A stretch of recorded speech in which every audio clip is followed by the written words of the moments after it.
And welcome back to another episode of 305 Takes. And me and Angel are here to recap a pretty wild week 11 that we had in the NFL season, where we had some matchups that were just completely avoidable. And two of them happened to be in that 4 o'clock window because, like, who was waiting around to see that Jets and Bills game? And it sucks because I'm supposed to hate the Jets because they're the Dolphins' biggest rival, but I just feel bad for them at this point. Like, this is like the absolute season from hell, and so I can't even be too mad at the Jets for ruining a pretty wild week 11. And you know, Angel, I think the most exciting game to talk about is the Lions and Bears. I because we were Yeah, talking it's about either the that or probably the Cardinals and the Texans. That one was a good game too. and Seahawks Rams too, because weird things happened there, and Aaron Donald tried his very hardest to kill Geno Smith on a play, and he succeeded in knocking him out of the game. And Geno came back in triumphant fashion and try to win the game. But kickers are going to kick sometimes, and sometimes they push that way to the right before they can even get a chance to win the game. So let's get right into it, our week 11 breakdown. And this is where I want to start off first. So we've been talking about the Lions and, how we kind of trust them in the NFC because they're in the weaker of the two conferences, but we don't know what to exactly make of them because it's still the Lions. Like, we want them to prove it to us. And they played the Chicago Bears, who had Justin Fields returning today, yesterday for them, and Fields looked, I would say, pretty good. It was a good Fields game, and they were able to move the ball all over this Lions team.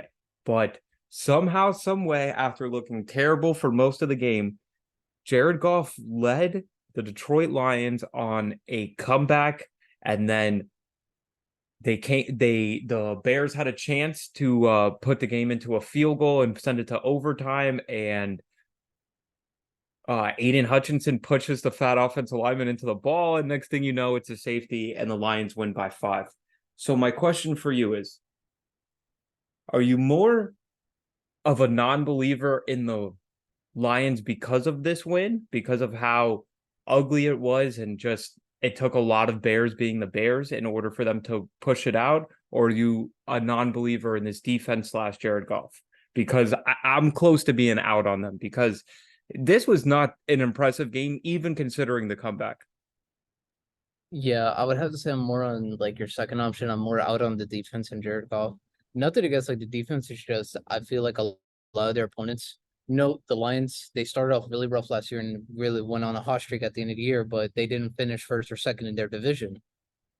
I think they finished second in a tie for second, but just with the tiebreaker over Green Bay, but they didn't get the toughest schedule. So they had a lot of easier opponents going into this year's schedule, and they really benefit off of it. And to be honest, the best teams they played, I mean, they didn't look good. Baltimore put a major number on them, so that was really bad.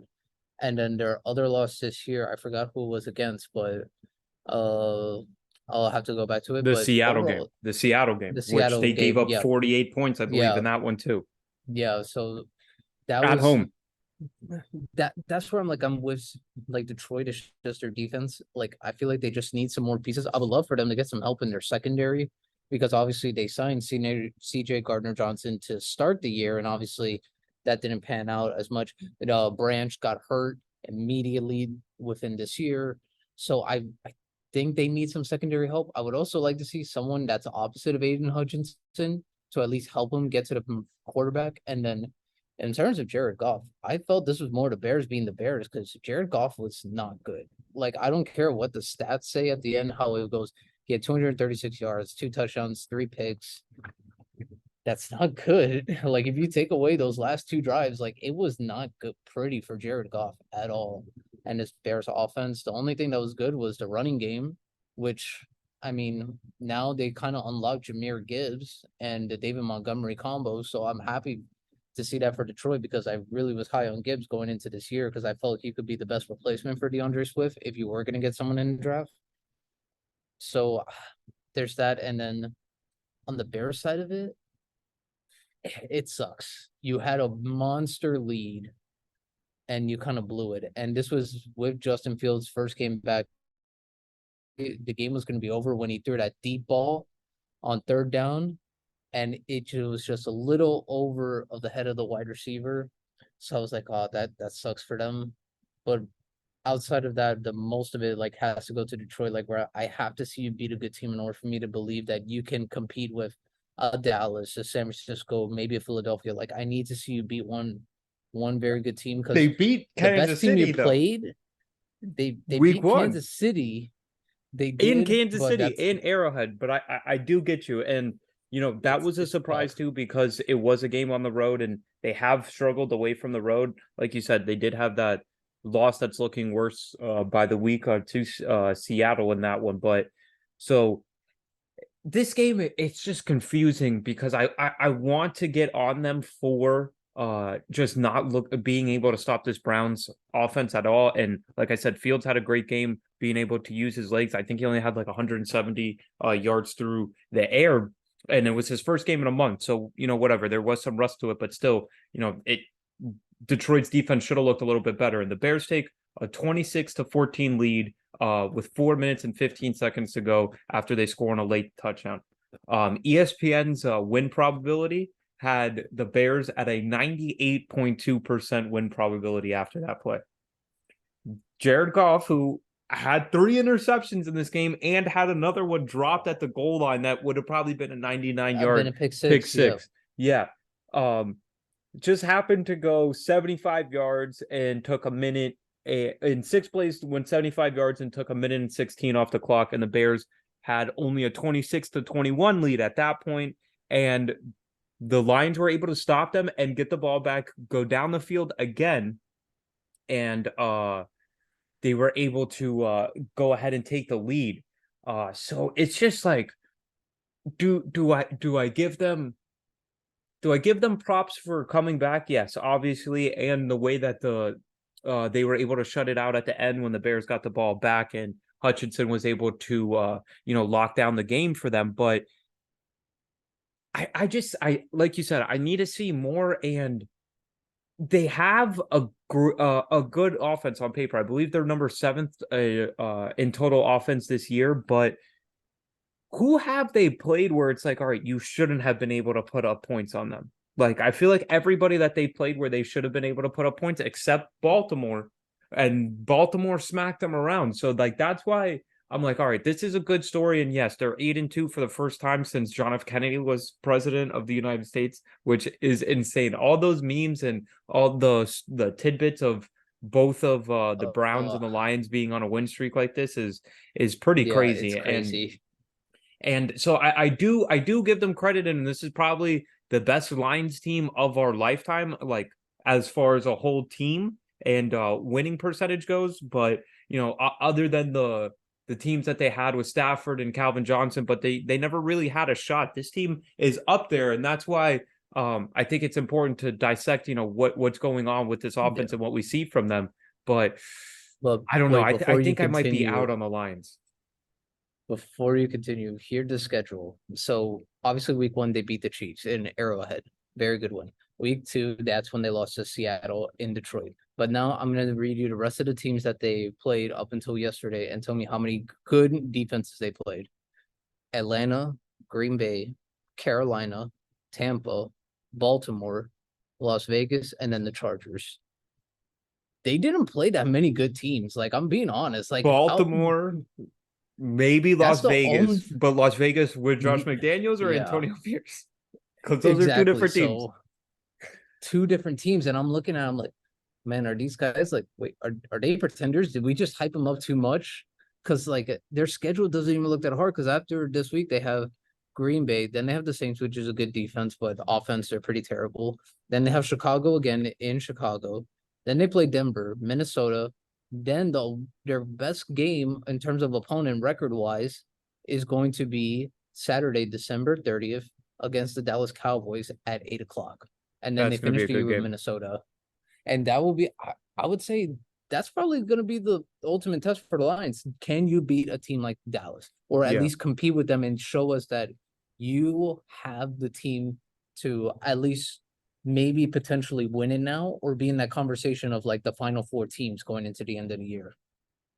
Because don't get me wrong, it is still a great story that they are this competitive after trading their former number one overall draft pick in Matthew Stafford and basically having a hard reset on the entire franchise, which they needed, and they brought in Dan Campbell, and I think we're all a fan of Dan Campbell, and he's like the perfect players coach where he still has that aggression and has the old school mentality, but he's there for his team.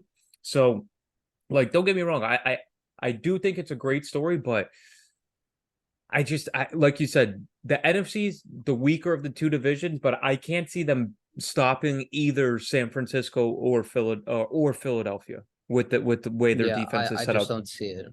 Yeah, with And the then way and how then their you defense is looking, and then you look at how their defense looks against those two offenses, and then it's like, all right, is Jared Goff going to be the deciding factor in this game? And that's where you kind of lose me on this on the Detroit Lions. But still a crazy comeback win for them. I really don't even know how they were able to pull that one out. And I guess it ended up being all right for Chicago because their ultimate goal is to probably get the best draft pick that they can and figure out their roster at a later point in the season. But that was a weird football game, and I'm sure a lot of people had Detroit in parlays and all of that stuff, so I can't even imagine the swing that happened, especially with that safety at the end of the game too. That was just yeah, a crazy result. if anyone bet on the spread, they were just once they saw the safety, they were just like, thank the Please. heavens. Yeah, thank God, thank God. But we also had some just, I want to say, inexcusable losses this year, and it's one of my favorite conversations to have every year about the coaches being on the hot seat. And I have three candidates for you, Angel, after this week 11. Ron Rivera, whose team, the Washington Commanders, lost at home to the New York Giants. The second time the Giants have beaten the Washington Commanders this year. We have Brandon Staley, who has now lost to the Detroit Lions and the Green Bay Packers in back-to-back weeks. And this week they lost 23-20 in Lambeau. So, a little bit tougher than just your average Packers game. And then our last candidate is currently a coach of a 1-9 team, the Carolina Panthers, and they just suffered a 33-10 defeat at home to the Dallas Cowboys, and that would be Frank Reich. And I already have my answer, so I want to know what you think, Angel. It's not Frank Wright, just because Carolina just doesn't have a lot of talent on that team, and they all know it. So I don't think Frank Wright's on the hot seat personally. Ron Rivera, I don't think so. It's the guy we've been talking about for a while, bro. It's Brandon Staley, bro. Like, how do you have this many like notable, very good players in the NFL?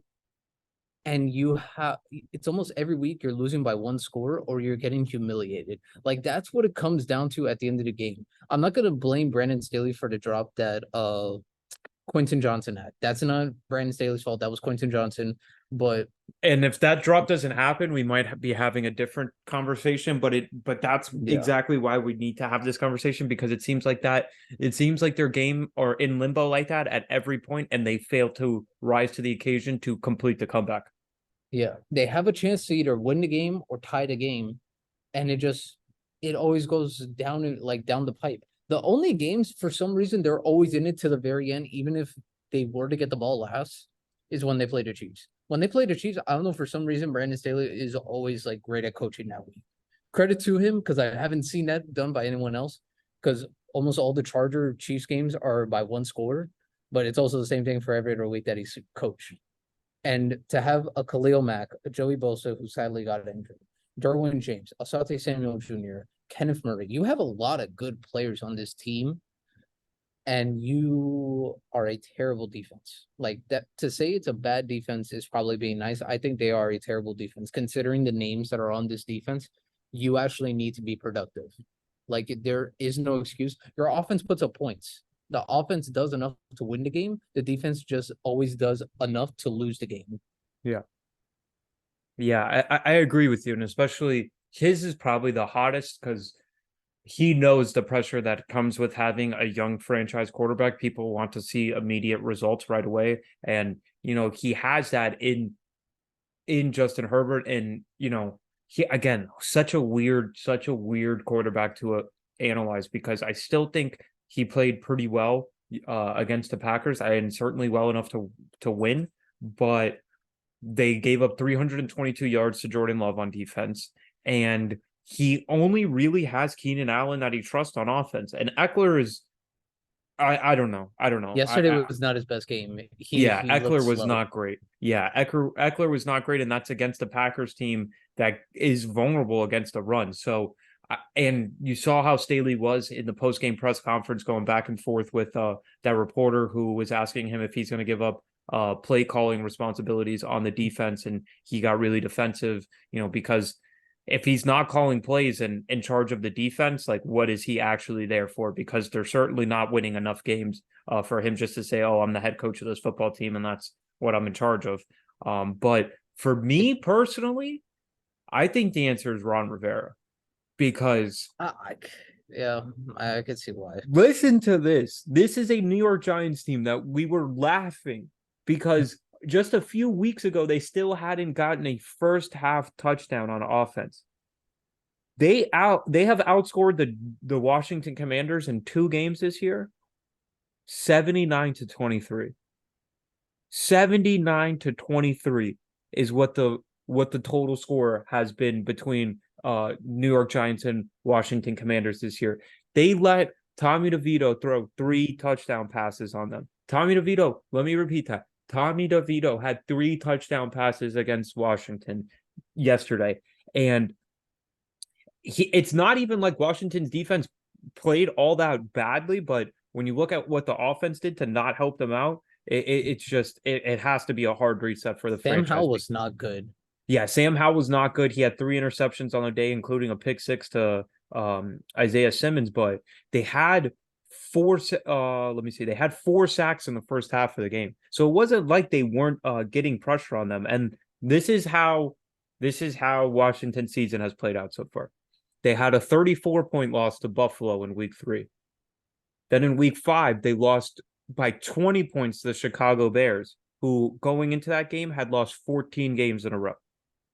They then lost to the New York Giants in week 7, 14-7. And then came the rematch yesterday where they lost by a grand total of, what was the final score in this one? They had It a was final score of 31 to 31-19. yeah. 31-19 by a team led by Yeah, Tommy DeVito. it's not good. It's and like you said, Tommy DeVito. Nothing to Tommy DeVito. It's just there's a No, but reason it's why we he's a saw third him string last week quarterback, against and we he saw was him last week against terrible. the Dallas Cowboys, and there's the stories of him going around still living with his parents and his mom still doing his laundry, and that's who the Washington Commanders let throw 3 touchdown passes on them yesterday. It's Yeah, a insane. It grown doesn't make man. sense. A grown man. But that I can see why he's Ron Rivera, but I And just especially with we the kind new of owners and everything that have come in, yeah. Josh Harris Group that also owns the Philadelphia 76ers, I think the writing's just on the wall. And, really outside of that one year, the Cam Newton MVP year, I don't know if we have any confidence that Ron Rivera is actually a good coach. That's a fair question. I was just kind of like shocked for it, but I do have a question for you because it was kind of like spoken out last week when Dan Orlovsky was on the Pat McAfee show, and apparently Bill Belichick, like they're preparing for to part ways with the Patriots, and he already knows where he's going. Some people are speculating it's the Chargers, others are probably speculating it's Washington. Bro, honestly, like I would say this to me, it would be such a Belichick move to go to Washington because I don't think he And wants to start deal winning with there. the well, no, and to not deal with that LA like paparazzi and like the reporters of the LA market. Because that's what I'm thinking. I think he knows like how good the Chargers are and how good he can make that defense. But I just see Belichick like going to Washington just so that way, the spotlight's not that big on him. I could also see him going to Washington because they're just looking for a competent person to lead their football operation department, and I think they would probably give him control of roster personnel and head coaching duty. So I could see that. I mean, if I'm Los Angeles, no disrespect to Bill Belichick, but I mean, why would I give him the keys to Justin Herbert after he clearly cannot connect or find somebody to connect with Mac Jones? And who has he drafted since Gronkowski that's been good on offense? So if I Yeah, no, if I was that's LA, I would awful. say far away, but I think there are going to be some interesting positions that do come open. I think Washington's going to be an interesting one. Carolina, I honestly think might be another realistic one. I personally like Frank Reich, but they've had a lot of weird things happen with the play calling where he gave it up originally, gave it to the offensive coordinator, then took it back, and there really hasn't. I understand that there isn't a lot of talent surrounding Bryce Young, but it's not like they are improving week after week. Like we haven't seen any improvement. And then, it's unfair to him. But when you look at what the Texans have done in this same sort of turnaround time and with a rookie head coach compared to an experienced head coach, I could see Carolina coming open. Who knows what happens in New Orleans? I think that's a fun game to analyze coming up this weekend because, The they've Jets. the Jets too. I mean, if I was Robert Saleh, I would think about it would be a situation for me about resigning before they can fire me because I mean, what am I doing here, brother? I mean, I'm getting run over by Yeah, Zach Wilson. My only choice is to bench Zach Wilson for maybe Tim Todd Doyle, Buffalo. whatever his name is. Maybe Like, Buffalo with Sean McDermott because like Buffalo's just not looked good this year. yeah, I don't know how I think they would at least have to miss the playoffs before that could happen. Yeah, so I mean, there's definitely some head coaching spots out there. I was just so curious when they said like Bill Belichick, like he already knows the destination and it's kind of like set where that he's gonna go there. I was like, oh snap. That's where I was like so like wondering. I was like, is it Washington? Is it the Chargers? I mean, because like in hindsight, you look at it, it's like, all right, it's the Chargers. They have the Yeah. quarterback, they have the offense. Kellen Moore, if he stays there as the offensive coordinator, Bill Belichick is like, you run the offense, that's it. Like Kellen's in charge. I'll focus on the defense. I'll get these guys to actually, stop people. And who knows, he Yeah. might be able to get JC Jackson to play. Well, I mean, but then you look at what happened with Jack Jones, and it's like, okay, maybe Belichick just lost his fastball. That very much could That's be. my Very only much could be. concern with Belichick. I think it might be a little bit too late. And honestly, I don't think a gap year would hurt him.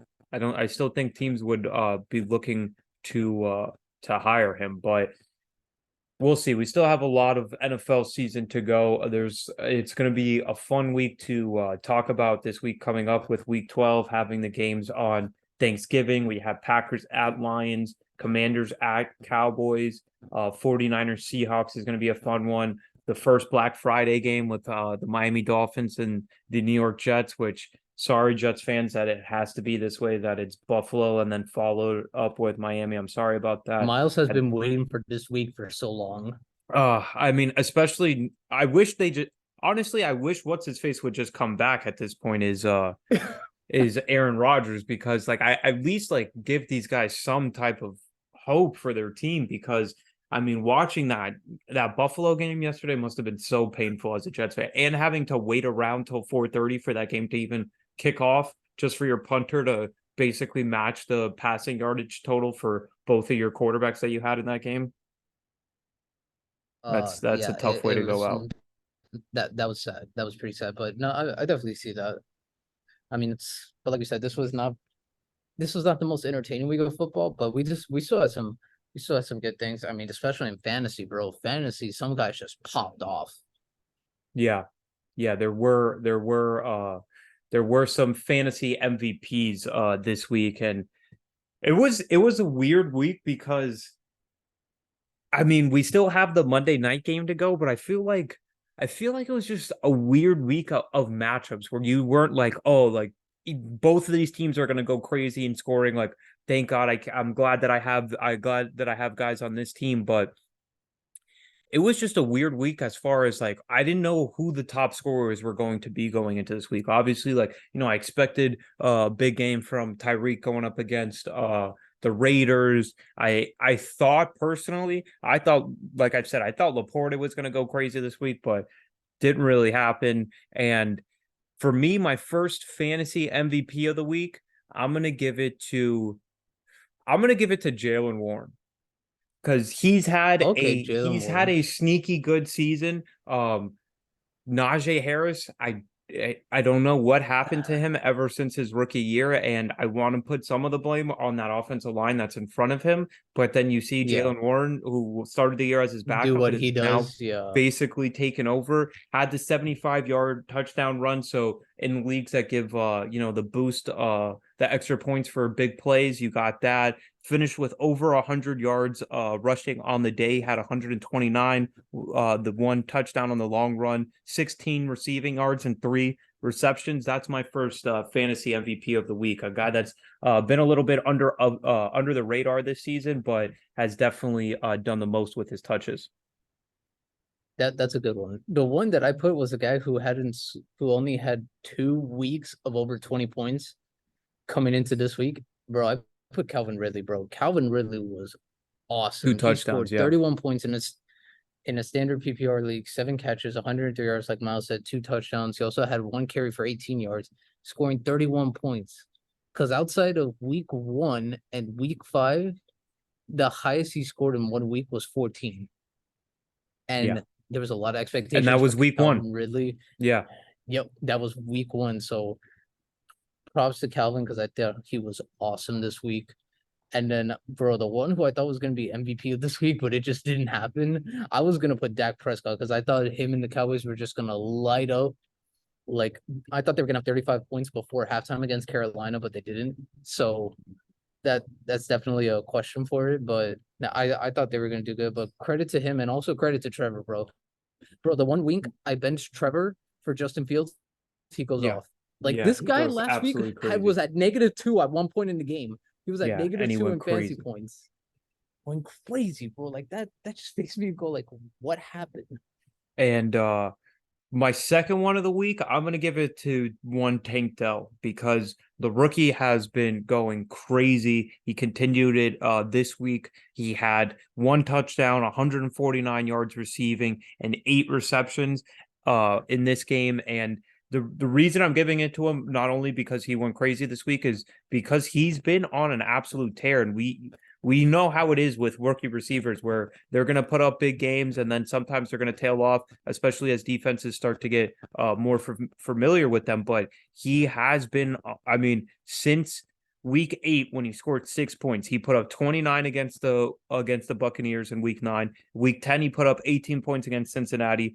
And then on Sunday, he put up 29 points against the Arizona Cardinals. So shout out to Tank Dell, especially in leagues like mine, which it's a keepers league. I have Tank Dell, drafted him in one of the later rounds because I heard of that training camp buzz and that OTA buzz about him and CJ Stroud forming a connection. And, CJ Stroud, who the last 2 weeks has definitely been a fantasy MVP, probably would have been this week as well, but just too many turnovers in this game. But he still had a pretty decent game as far as stats go, but just too many turnovers. So shout out to Tank Dell. That'll be my second fantasy MVP of the week. That was really good, man. And you took my other one. Oh, Well, I will say the other one, bro. I gotta go Saquon, man. Saquon is so good. Like it's nothing to against Saquon, but you do not know how bad a lot of us wish you requested a trade from the Giants. Like we just want you to go to an offensive line that's top 15. Like it doesn't have to be a top 5 offensive line. It doesn't have to be a top 10, just top 15. Saquon, do you not know numbers you could put up if you had a top 15 offensive line in football? yeah. Yeah. Like, Honestly. uh, and the talent around him, it's just like everyone knows where the ball is going to. And Everyone that's knows. that's the most impressive part is that he is able to put up these numbers with essentially no other help around him. Man, I just wish a team like Baltimore would have got him. If not, the Texans. I feel like Saquon and the Texans offense would be unbelievable. If not, any offense. Yeah, any offense that has a real life quarterback playing, that would be ideal for him. Yeah, so But I would probably go because even Saquon. when he Saquon is has his starting quarterback, I can't even say it. Even in a team when he has his starting quarterback, it's not like he has that much more help. Yeah, so I will say Saquon. Saquon Barkley, you are my last MVP of the week for fantasy. Cause bro, that was awesome what you did. It was awesome. It was. So that'll be the podcast for today, guys. As always, thank you for listening. We will be back later in the week. Try to get recording in before the Thanksgiving games. But if we do not, we hope you guys have a happy Thanksgiving. Enjoy time with your family. Enjoy some good cooking. Enjoy some football that'll be on throughout the game. But like we said, we'll try to get one in before Thanksgiving happens so we can preview there's 3 or 4 Thursday games and the Black Friday. Three games on Yeah, Thursday and one on and Black one game Friday. on Friday. So we'll definitely try to be previewing those games for you guys later in this week. Until next Yeah, time. guys. Peace.